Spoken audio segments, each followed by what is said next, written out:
This is Russell Smith in Los Angeles. It's February 7th, 2014. This video is for Nick Larson up in Palo Alto. He's my partner in crime on these mechanical projects. Nick, I want to show you this new motor I'm working with. It's a Victor Suitcase model. It came from a portable, and it's got some features I think that we really need to pay attention to. It's mounted up on a half-inch tubing base.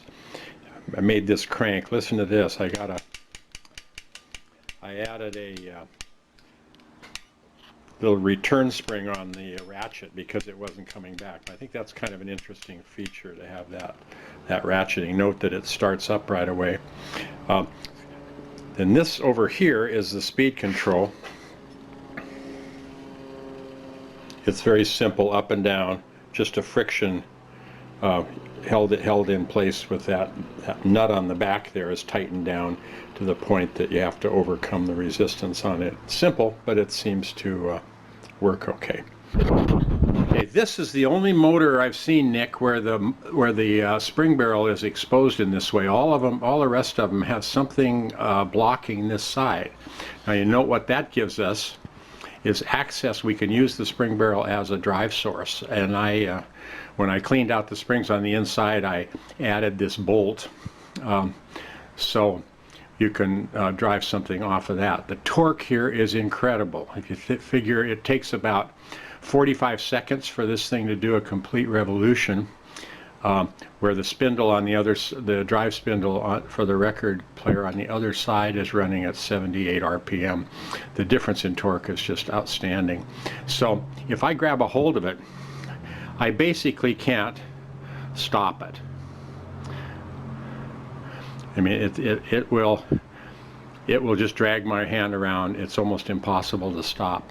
And when it comes around the other side, you can grab onto it and it'll actually lift itself up off lift the home.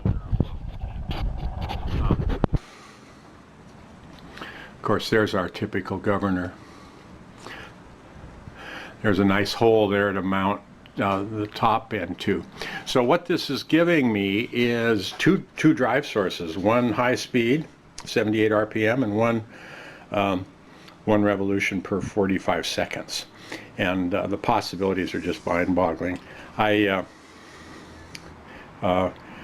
bought another one a couple days ago, and I bid on a third, but I lost that one. So I'm going to keep my eye open and scarf up as many of these as I can get. I haven't seen too many of them over the last 3 years.